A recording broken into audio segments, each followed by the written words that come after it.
नमस्कार, news state देख रहे हैं आप। मैं हूं आपके साथ अंजीत। स्वर्ग से उतरकर राजा भगीरथ के पुरखों का उद्धार करने की गंगा कथा सिर्फ मिथ नहीं है, वो अब तक हमें तारती आई हैं। गोमुख से गंगा सागर तक गंगा हमारे देश की लगभग आधी आबादी को पालती हैं। विश्व की कोई भी नदी ऐसी नहीं जो इतनी बड़ी जनसंख्या की पालनहार हो। गंगा किसी जाति या धर्म की प्रतीक नहीं, बल्कि सबके लिए प्रेरक हैं और प्रेरणा भी। शहनाई के शहंशाह उस्ताद बिस्मिल्लाह खां का वो प्रसंग याद करिए, जब उन्हें अमेरिका में बसने का प्रस्ताव दिया गया तो उस्ताद का जवाब था कि यहाँ गंगा को ले आओ तो मैं भी आ जाऊंगा। असल मायने में कहें तो गंगा के बगैर इस देश का समूचा वैभव व्यर्थ है। गंगा गोमुख से लेकर गंगा सागर तक भारतीय संस्कृति, कृषि और लोगों के पाप धोती आ रही हैं। लेकिन बड़ा सवाल यह है कि गंगा कैसी है। यही सही मायने में यह वजूद की लड़ाई लड़ रही है। गंगा की आंसुओं की धारा अविरल हो चुकी है, लेकिन गंगा एक्शन प्लान से लेकर नमामि गंगे जैसे नाम इस नदी के पुनर्जीवन का दावा करते हैं। 30 साल में 4000 करोड़ रुपए खर्च हो गए, कई तख्तोताज बदल गए, गंगा के लिए कई योजनाएं बनी और धराशायी हो गई, लेकिन हालात नहीं बदले। अब तो नेशनल ग्रीन ट्रिब्यूनल को भी चिंता जाहिर करनी पड़ी है। ऐसा क्यों है? गंगा की साफ सफाई में आखिर अड़चन कहां रही है? क्या इसे जन आंदोलन बनाने की जरूरत है? इन मुद्दों पर खास चर्चा, लेकिन पहले एक रिपोर्ट आपको दिखाते हैं। जिस गंगा को मुक्तिदायिनी कहा जाता है, वो गंगा आज खुद अपनी मुक्ति की राह तलाश रही। पिछले 30 वर्षों में 4000 करोड़ रुपए खर्च करने के बाद भी गंगा की हालत सुधरने की बजाय बिगड़ती ही जा रही है। गंगा को दुर्दशा से बचाने के लिए जितनी भी बातें की जाती रहीं, वादे किए जाते रहे, उन सब का क्या असर हुआ? रह रहकर एनजीटी यानी नेशनल ग्रीन ट्रिब्यूनल को गंगा की फिक्र होती है, तो एनजीटी ने सख्त निर्देश जारी किए हैं, जिसके तहत गंगा के किनारों से 500 मीटर की दूरी तक कचरा फेंकने पर पाबंदी लगाई गई है। साथ ही नदी को गंदा करने पर 50,000 का जुर्माना लगाने का आदेश दिया है। मुख्यतः बेंच ने जो निर्देश पारित किए हैं वो ये कि जितनी भी ड्रेन्स हैं जो गंगा में गिरती हैं, गोमुख से उन्नाव तक, उन सब को स्टेट गवर्नमेंट को जिम्मेदारी होगी कि उनको क्लीन करेंगे और क्लीन करने के बाद एसटीपी में ट्रीट होगा और उसके बाद वो जो पानी है वो गंगा में प्रवाह किया जाएगा, उससे पहले नहीं किया जाएगा। इसके अलावा ग्रीन ट्रिब्यूनल ने उत्तर प्रदेश सरकार पर भी सख्त टिप्पणी की है। एनजीटी ने कहा कि यूपी सरकार को अपनी जिम्मेदारी समझते हुए गंगा किनारे की सारी फैक्ट्रियों को अलग शिफ्ट कर देना चाहिए। सरकार को इसके लिए 6 सप्ताह का समय दिया गया है। अब सवाल यह है कि आखिर एनजीटी को ऐसी पहल करने की जरूरत क्यों पड़ी? दरअसल सत्ता में आने के 2 साल बाद मोदी सरकार ने गंगा सफाई के लिए कई स्तर पर रणनीति बनाई। इसी कड़ी में बड़े स्तर पर नमामि गंगे अभियान को लॉन्च किया गया।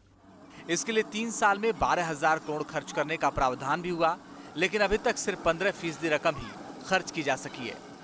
गंगा सफाई को लेकर केंद्र की मौजूदा सरकार के प्रयास अब तक कुछ असर नहीं दिखा सके हैं। करोड़ का जो आंकड़े जो दिए गए हैं, इससे भी ज्यादा मेरे अनुसार पैसा खर्चा गया है, क्योंकि म्यूनिसिपैलिटीज ने भी किया है, बाकी लोगों से कई जो और भी सोर्सेज होंगे, लेकिन उसके लिए तो इंक्वायरी बैठानी चाहिए असल में, और पूरा सीबीआई इंक्वायरी हो या सीएजी की तो बहुत ही अच्छी रिपोर्ट्स हैं जो कि इस विषय में दी हुई हैं पहले ही, कि कैसे फंड्स वेस्ट हुए हैं, कैसे कैसे, तो उसके ऊपर तो ऐसा होना चाहिए, क्योंकि ये सारी पब्लिक मनी है। 30 साल पहले तत्कालीन प्रधानमंत्री राजीव गांधी ने गंगा को साफ करने के लिए गंगा प्रदूषण नियंत्रण केंद्र की स्थापना की थी। इस अभियान के तहत सीवर को सीधे गंगा में छोड़ने से रोकने के लिए सीवेज ट्रीटमेंट प्लांट लगाए गए। 30 साल में इस सरकारी परियोजना पर करीब 4000 करोड़ रुपए खर्च कर दिए गए थे, पर लाल फीताशाही और भ्रष्टाचार के चलते सरकार की ये परियोजना दम तोड़ गई और गंगा साफ होने की बजाय पहले से ज्यादा गंदी होती चली गई। हिमालय से बंगाल की खाड़ी तक 2527 किलोमीटर लंबी गंगा नदी में रोजाना करीब 480 करोड़ लीटर सीवरेज का पानी छोड़ा जाता है। इसका 1/4 से भी कम का ट्रीटमेंट हो पाता है। इसके साथ ही रोजाना लाखों टन कचरा गंगा में समाहित होता है। तो फिर सवाल उठता है कि गंगा सफाई को लेकर किए गए वादों का क्या हुआ? बूंद बूंद मर रही आखिर गंगा कब तक सियासी दुकानदारी के लिए इस्तेमाल होती रहेंगी। Bureau report, news state, Uttarakhand, Uttar प्रदेश।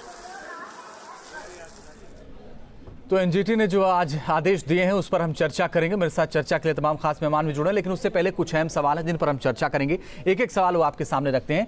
गंगा की सफाई को लेकर सिर्फ वादे कब तक होते रहेंगे? जो भी सरकार आती है वादा करती है, क्या एनजीटी सरकार की कार्यशैली से नाखुश है? गंगा में गंदगी फैलाने पर क्यों नहीं सख्ती हो रही है? राज्य सरकारें गंगा सफाई को लेकर सजग क्यों नहीं है?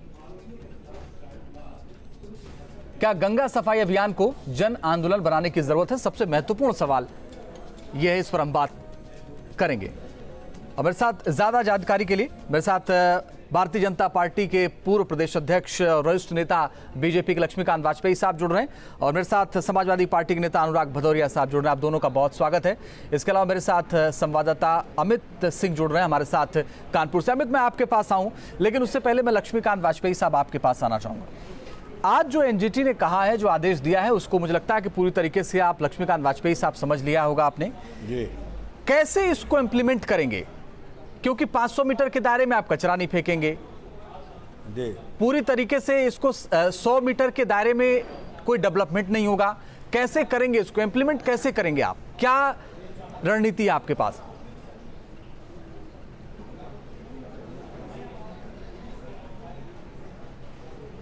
एनजीटी का आदेश सरमाथे पर, एनजीटी एक संवैधानिक संस्था है और देश में पर्यावरण सुधार करवाना उनकी जिम्मेदारी है। सरकारों को योजनाओं पर विचार करना और उन पर आवश्यक निर्देश देना, ये उनका काम है। निश्चित तौर पर एनजीटी का आदेश हुआ है तो भारत सरकार भी और उत्तर प्रदेश की सरकार भी इसका पूर्णतः अध्ययन करेगी, और अध्ययन करने के बाद अगर कोई आवश्यकता पड़ेगी तो एनजीटी के सामने दोबारा जाएगी, अन्यथा एनजीटी के आदेश का पालन करेगी। प्रश्न ये भी आएगा कि एनजीटी के आदेश की तारीख से पहले जो निर्माण हो चुके और जिनके कारण ये गंगा का प्रदूषण भी होता है, ऐसों के बारे में क्या नीति निर्धारित की जाए। जैसे वाराणसी का उदाहरण लें तो गंगा के किनारे तमाम होटल हैं, धर्मशालाएं हैं और वो सैकड़ों साल पुराने हैं। तो विषय तो इतना ही है कि शहर के जो नहीं आपका सवाल और जवाब लक्ष्मीकांत वाजपेयी साहब, आपका सवाल और जवाब दोनों वाजिब हैं, क्योंकि जो डेवलपमेंट हो चुके हैं 100 मीटर के दायरे में उनका क्या होगा, क्या योजना बननी है, ये आप तय करिएगा, ये आपका काम है। मगर सवाल ये है कि एनजीटी को चिंता तो है, सरकारों को चिंता नहीं है। सरकारें क्या कर रही हैं? आप 3 साल से केंद्र में हैं, अब आप राज्य में भी आ गए, और गंगा सफाई के नाम पर तो सिर्फ सियासत होती रहे ना लक्ष्मीकांत वाजपेयी साहब।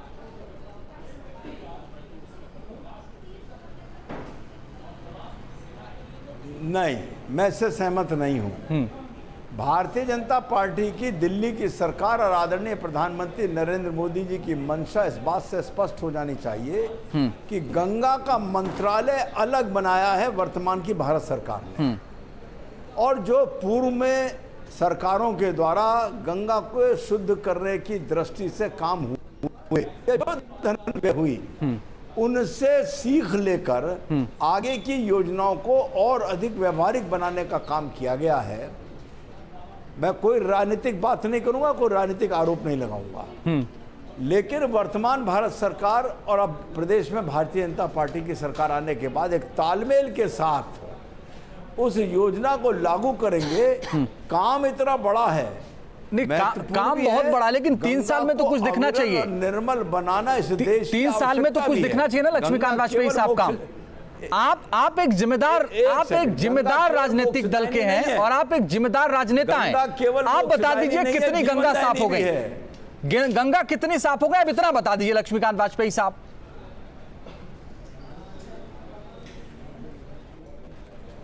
प्रारंभिक तैयारियां जिस दिन पूरी हो जाएंगी उस दिन साफ होने की गति भी बढ़ जाएगी और उसके किलोमीटर भी नापे जा सकेंगे। साहब 3 साल में प्रारंभिक तैयारियां नहीं पूरी हो पाई, बड़े काम का एक ताना बाना बुनना। 3 साल में प्रारंभिक तैयारियां ही नहीं हो पाई लक्ष्मीकांत वाजपेयी साहब।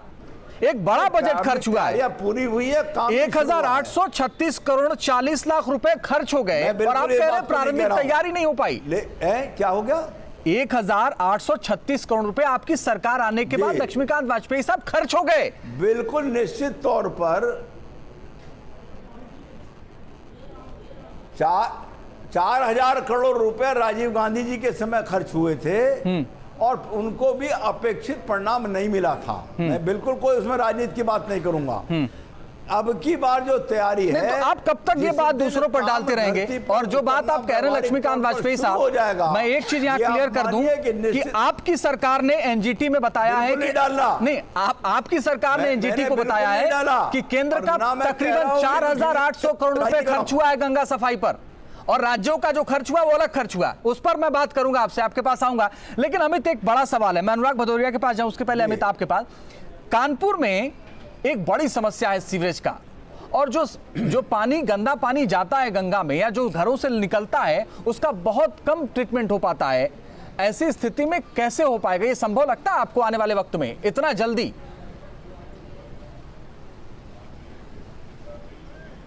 अरविंद इधर आ जाए। देखिए, जैसा आपने भी लक्ष्मीकांत जी से सवाल पूछा था, 3 साल बाद भी अभी भी नीति निर्धारण की बात हो रही है, तो आप खुद समझ सकते हैं कि इसको लेकर सरकार कितनी गंभीर है। आपको सरकार गंगा सफाई को लेकर कितना गंभीर, इसको लेकर एक वाक्य बताता हूं कि 2014 में जब सरकार आई थी बीजेपी की, तो सितंबर के महीने में उमा भारती कानपुर आई थी और उन्होंने जो शीशामऊ नाला है, जो कानपुर का सबसे बड़ा नासूर है, जहां से हजारों लीटर रोजाना जो सीवेज का पानी है वो गंगा में मिलता है, उसको देखा था और उन्होंने कहा था कि 45 दिन के अंदर मैं इस नाले को बंद करवा दूंगी। आज 2017 है, आप खुद सोचिए कि आज तक वो नाला बदस्तूर गंगा में गिरा है। और विश्व बैंक की टीम आई थी कुछ समय पहले, उसने तो बाकायदा इस नाले को झरना समझ लिया था। तो आप खुद सोच सकते हैं कि इसको लेकर सरकार कितनी गंभीर है। और अभी हाल ही में उमा भारती कानपुर आई थी, तो उन्होंने शीशामऊ नाले को लेकर जब सवाल उनसे पूछा गया था, तो उन्होंने हार कर बोला था कि अब जब ये नाला बंद हो जाएगा तब वो कानपुर में आएंगी और गंगा घाट पर पहुंचेंगी। तब आप खुद सोच सकते हैं कि खुद एक मंत्री जो इससे जुड़ी हुई है वो कितना लाचार अपने आप को महसूस कर रही है। साथ ही आपको कुछ आंकड़े बताते हैं कि करीब 1700 मिलियन लीटर सीवेज का वाटर जो है वो पानी गंगा में लगातार गिरता रहता है। इसके ट्रीटमेंट की कोई प्लानिंग नहीं है, बड़े बड़े दावे किए जाते हैं। तो ये कुछ ऐसे आंकड़े हैं जो बात आपने कही है, जो बात आपने कही है अमित, ये बहुत महत्वपूर्ण है। और जब तक ये गंदा पानी गंगा में गिरता रहेगा तब तक साफ होने का तो कोई सवाल ही नहीं। आप बने रहिए लक्ष्मीकांत वाजपेयी साहब, अनुराग भदौरिया साहब, मैं लौटते हैं आपके पास और आगे बातचीत करेंगे। लेकिन हरिद्वार में गंगा की हालत का जायजा लिया संवाददाता मनमोहन भट्ट ने। हरिद्वार में एक कोने से लेकर दूसरे कोने तक जहां पर भी हम गए कूड़े के ढेर दिखाई देते हैं। हर की पैड़ी ये स्थान है। ब्रह्मकुंड मेरे ठीक पीछे है। नियम कायदे, हाई कोर्ट, सुप्रीम कोर्ट और एनजीटी के पुराने आदेशों की यहां पर खुल्लम खुल्ला अवहेलना होती दिखाई देती है। पॉलिथीन पर Nainital high court, supreme court और एनजीटी ने पूरी तरीके से प्रतिबंध लगाया है, लेकिन उसके बावजूद हरिद्वार में जिस भी कोने में देखो पॉलिथीन नजर आती है। एनजीटी ने अब जो ताज़ा आदेश जारी किया है उसमें गंगा में किसी भी तरीके का कूड़ा करकट डालने पर 50,000 रुपए तक का जुर्माना हो सकता है। लेकिन आखिर में ये जुर्माना लगाएगा कौन? कौन मॉनिटरिंग करेगा? या धर्म के नाम पर जो यहाँ पर गंदगी फैलाई जा रही है या प्रदूषित किया जा रहा है गंगा को, उसको आखिर में चेक कौन करेगा? हरिद्वार से वीडियो जर्नलिस्ट सोनी कुमार के साथ मनमोहन भट्ट, न्यूज स्टेट, उत्तराखंड। और ज्यादा जानकारी के लिए मेरे साथ संवाददाता मनमोहन भट्ट भी जुड़ गए हैं। इसके अलावा मेरे साथ जुड़ गए हैं बीडी त्रिपाठी साहब भी हैं, उनसे भी बात करेंगे। लेकिन सबसे पहले मनमोहन, आपके पास ये जो पूरा का पूरा रिपोर्ट दिखा रहे थे, आप बता रहे थे कि कूड़ा कचरा फेंकने पर ये एनजीटी का आदेश और कितना कूड़ा कचरा उसमें बह भी रहा था। लेकिन जब 50 मीटर के दायरे में, 500 मीटर के दायरे में इसको नहीं फेंकना है तो फिर इसको कैसे मैनेज करेंगे? कौन वहां पर देखने के लिए होगा? होमगार्ड लगाएंगे, गार्ड लगाएंगे, कैसे इसको मैनेज करेंगे? इस सवाल का जवाब है क्या सरकार के पास?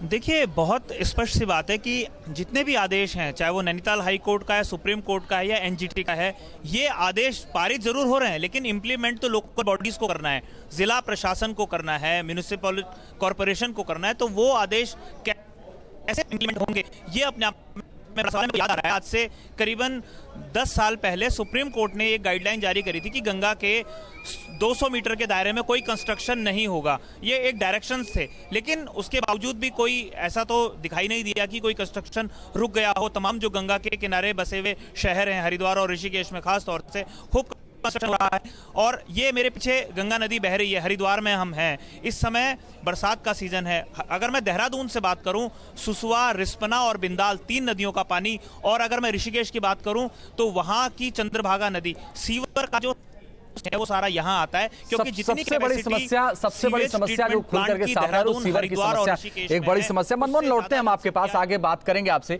लेकिन अनुराग भदौरिया साहब बहुत संक्षेप में आपसे जवाब चाहेंगे, फिर मैं बीडी त्रिपाठी साहब के पास जाऊंगा।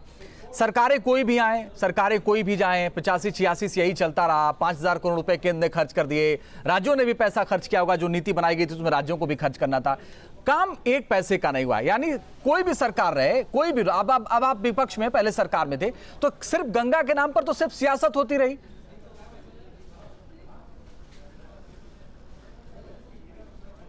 देखिए, गंगा के नाम पे सियासत करते हैं, गंगा के नाम पे जो सियासत कर रहे हैं वो आपके सामने भी वक्तव्य दे रहे थे। लक्ष्मीकांत वाजपेयी जी कह रहे थे कि वो अभी तक नीति बन रही है, नीति निर्धारण हो रही है।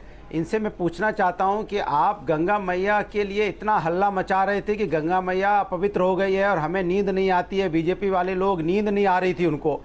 3 साल हो गए, आपने इतने पैसे भी खर्च कर दिए और गंगा मैया की कहीं सफाई का नामो निशान नहीं है। आपकी मंत्री जिनको डिपार्टमेंट दिया गया है, 2-2 बार कानपुर आती हैं और हरिद्वार भी जाती हैं, और वो ये बात की कसम खाती हैं कि जो ये गंदगी हो रही है मैं जाते ही साफ कर दूंगी, और जाते ही दिल्ली भूल जाती हैं। तो मैं इनको याद दिलाना चाहता हूं कि आप इतना झूठ पब्लिक से मत बोलो कि पब्लिक आपके बारे में सोच के कपने लग जाए कि आप इतना झूठ बोलते हो कि दोबारा अगर ये सफाई नहीं हुई तो मैं यहाँ आऊंगी नहीं, और ये आपके सामने नाला बह रहा हो, उसके बाद जाने के बाद आप भूल जाओ, कैबिनेट मंत्री जाने के बाद भूल जाए। नहीं, अनुराग भदौरिया साहब, ये बात आपकी ठीक है, गंगा अनुराग भदौरिया साहब आप जितने आरोप लगा रहे हो बात आपकी ठीक हो सकती है अपनी जगह, लेकिन जब भी एनजीटी कोई आदेश देता है, और आदेश आज से हो नहीं रहे, बहुत पहले से हो रहे हैं, सुप्रीम कोर्ट को कई बार आगे आना पड़ा, उसका पालन करवाना राज्य सरकार का काम होता है। और राज्य में तो आप बहुत दिन से रहे, तो आपने कौन से आदेश का पालन करवा दिया? बिल्कुल कि गंगा के लिए आपने बहुत अच्छा काम करवा, 2-3 काम गिना दीजिए साहब। देखिए, मैं आपको बता, लेकिन हमने तो देखो, क्या आप नहीं जानते थे, क्या आप नहीं जानते थे अनुराग भदौरिया की बहुत ज्यादा कचरा कानपुर से गंगा में जाता था? क्या आप नहीं जानते थे अनुराग भदौरिया की वाराणसी से बहुत ज्यादा कचरा गंगा में जाता है? अरे हम लोग, आपने उसको रोकने की क्या कोशिश कर ली? हम लोगों ने तो नदी, हम लोगों ने, अरे आप देख तो लीजिए, हमारा नदियों के लिए हमने जो काम किया है उसके आप देख लीजिए कि नदी सफाई करा के हमने उसको रिवर फ्रंट किस तरह से डेवलप किए और किलोमीटर तक डेवलप किए। जब हमने डेवलप किए तो ये उनकी इंक्वायरी की बात करते हैं, सर वो कहेंगे कि उसकी जांच हो रही है, आपने उसमें घोटाला कर दिया, देनी है। जब ये हम काम करेंगे, बात करिए ना, काम की इंक्वायरी करेंगे और ये हाथ रख के बैठे रहेंगे। ये बात राजनीति होती जा रही है, हाँ ठीक बात नहीं है। गंगा पर कम से कम चिंता तो होनी चाहिए, एनजीटी को चिंता है तो आप राजनीतिक दलों को भी चिंता होनी चाहिए। बीडी त्रिपाठी साहब हमारे साथ हैं, सदस्य हैं राष्ट्रीय गंगा नदी बेसिन प्राधिकरण वाराणसी से मेरे साथ हैं। बीडी त्रिपाठी साहब, जो बात आज कही है एनजीटी ने, जो आदेश दिए हैं उसमें अभी केंद्र सरकार या राज्य सरकार को अपना पक्ष रखना है, लेकिन कितना व्यवहारिक लगता है आपको? इस पर अमल हो पाएगा? ये इस आदेश का पालन हो पाएगा? इससे सफाई पर कोई फर्क पड़ेगा? क्या नजर आता है आपको आने वाले वक्त में?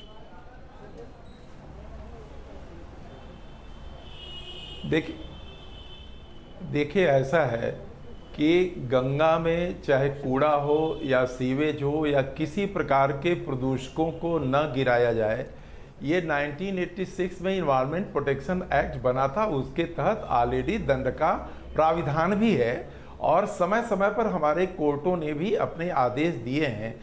हम जो देख रहे हैं, पिछले 45 बरस हो गए हमें काम करते हुए गंगा प्रदूषण नियंत्रण के लिए। मैं देख रहा हूं कि वाराणसी की बात लें तो 1986 में दीनापुर में, भगवानपुर में और डीजल लोकोमोटिव वर्क्स में 3 ट्रीटमेंट प्लांट लगे थे। उस चौथा ट्रीटमेंट प्लांट आज तक नहीं लग पाया है। सरकारें कई आई और सरकारें चली गई। दूसरी बात, जब ये बात आती है सरकारों के ऊपर कि प्रदूषण के लिए कुछ हो नहीं रहा है, तो तुरंत एक आदेश ऐसा पारित हो जाता है जिससे आम जनता प्रताड़ित होने लगती है। कोई साबुन लगा के नहा रहा है तो उससे प्रदूषण होने लगता है, नहाने से प्रदूषण होता है।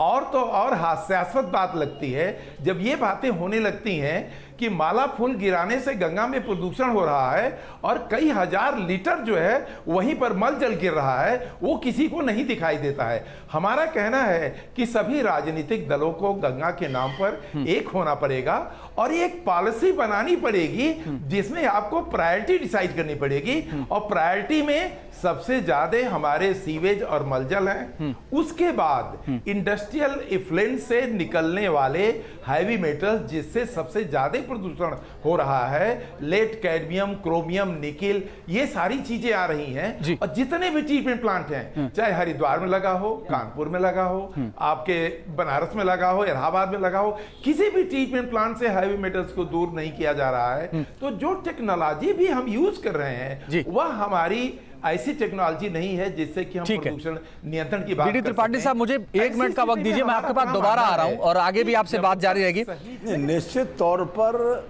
ये सिलसिला जारी रखना ही तो रोकना है।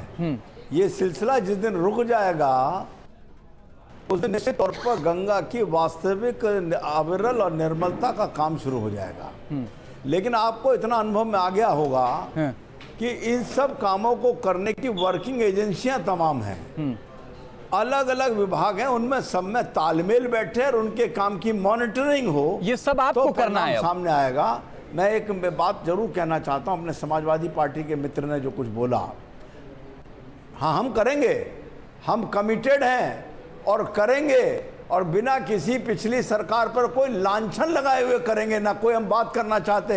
हमारी जनता ने कहा है, हमारी जिम्मेदारी है, हमारी भारत सरकार, हमारी उत्तर प्रदेश सरकार जनता की आकांक्षाओं पर गंगा के मामले में निश्चित तौर पर सफल सिद्ध होगी। ये मैं बड़ी जिम्मेदारी लेकिन ये आश्वासन तो लक्ष्मीकांत वाजपेयी साहब आप मुझे पहले भी देते रहे।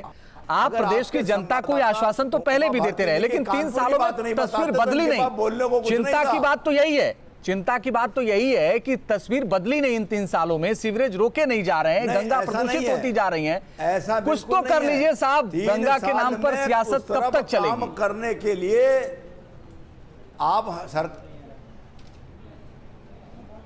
कोई सियासत नहीं करी भारतीय जनता पार्टी ने, और गंगा हमारी मोक्षदायिनी के साथ साथ जीवनदायिनी पर सियासत नहीं की जा सकती। सियासत ये बातें सिर्फ अच्छी लगती लक्ष्मीकांत वाजपेयी साहब, काश थोड़ी गंगा साफ भी हो गई होती। लेकिन अनुराग भदौरिया, अब आपको कम से कम इसके लिए पछतावा होना चाहिए कि आप सरकार में थे इतना लंबे वक्त। आपको कम से कम 2019 में जनता ये गंदा पानी जो गंगा में गिर रहा है इसी को रोक देते तो कम से कम आज ये बहस खत्म हो जाती, उससे हम आगे की बहस करते।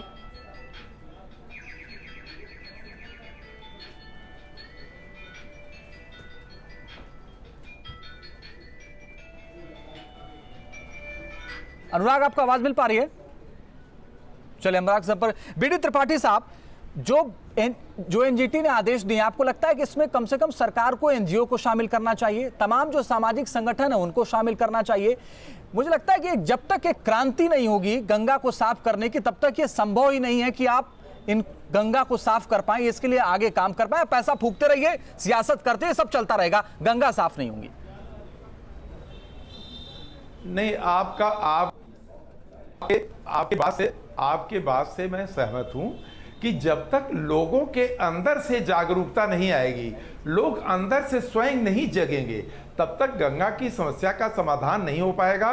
क्योंकि हम तो बरसों से, दशकों से देख रहे हैं कि यदि जो है 31 वर्ष में 3 ट्रीटमेंट प्लांट के बाद हम चौथा ट्रीटमेंट प्लांट नहीं लगा पाए और पॉपुलेशन कई गुना बढ़ती चली जा रही है, तो हम किस तरह से प्रदूषण नियंत्रण की बात कर रहे हैं, आज तक ये हमारे समझ के परे है। हमारा ये है कि आम आदमी को अब कमर कस करके तैयार होना पड़ेगा यदि गंगा को बचाना है तो।